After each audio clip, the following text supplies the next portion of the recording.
This story starts with Julie. So Julie thought she met the man of her dreams, Sean. So Sean and Julie met actually at a like a movie theater, and they were working together. But something happened and it burned down. Okay, so when it burned down, Julie and Sean actually got a job at the shooting range there, and they started dating. So basically, they replaced the movie theater with a shooting range. Okay, and they both start working there. So they were happily in love. They got married. Everything was going great for a while.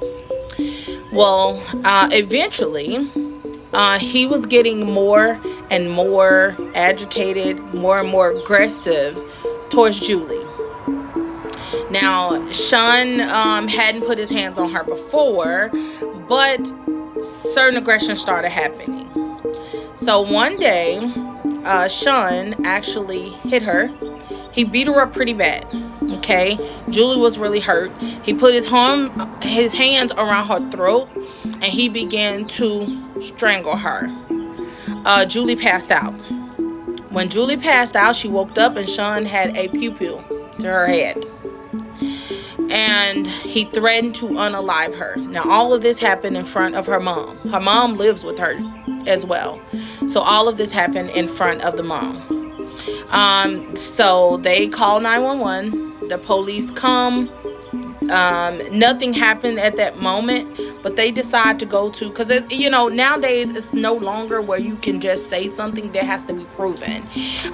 So they go to the police station. They make a police report. They file for a restraining order. Now they're doing this outside in their vehicle. Okay, trying to get this done, but there was some delays.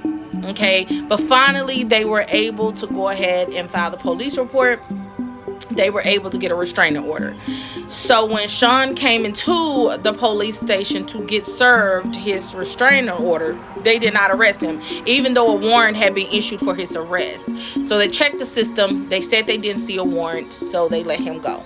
Okay, but days later, finally, they were able to see the warrant and go pick him up.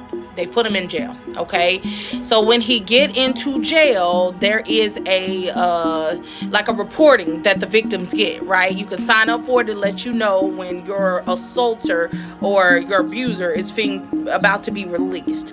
Well, whoever the cop was in there, for one, they let him out early. Okay, and for two, they didn't follow the proper protocol, so she never got the text alert that, hey, he's being released. She didn't know. Okay, so she finally realized that he was out, and when she realized he was out, she went to the jailhouse and she said, hey, I didn't get notified. Do y'all have the right number? Like, can I verify that the number is right? X, Y, and Z. They checked. It was all right. It was something wrong with one of the cops who were working there that did not process it properly. Okay, but nevertheless, Julie and her mom, they both lived in the house. Everything was a little scary, but at the same time, they ordered him to turn over his pew-pews, and he was supposed to go, either he could turn it into the jail, he could turn it over to a licensed dealer, or he could send it to a family member. So you know what he chose. He chose to take his pew-pew to his father. So he had, those with him. There is no way to regulate these things, so they entrusting him to actually turn these in. So he said that he gave them to his father. Okay, so his dad was supposed to have the pew-pews. That is part of, the whole thing that he has to abide by the judge. Okay, well, this one day, Julie and her mom is in the house, and they are actually, just doing what they do inside their own house when he shows up. He shows up with the pew-pews. He shows up with duct tape. He shows up with a bag full of stuff to harm them. They manage to get away. They actually get out the house. They run across the street to the neighbors. But before they could even get all the way to the neighbors, both of them down. Okay, they both fell right there in their neighbor's yard. They were unalived, unfortunately. But he decided he didn't want to face the consequences, so he unalived himself as well. That is what he decided to do. Now, this poor lady, she was failed by the system because they should have took more measures. But also, this story lets you know that sometimes men abusers in general can go to a further extent than you think. She was honestly scared of him, and she thought that the law would protect her. And unfortunately, it failed her. But it's not too late. So I want you to share this story because it's not too late for someone else.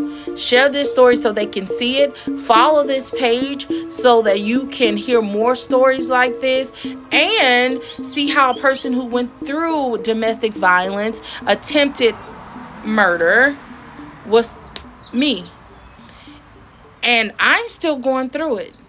So you can see that process, but you can also see more stories or hear more stories like this to motivate you to leave. So share this story because you never know who may be on your timeline that may need to see this, who may be on your For You page. Okay?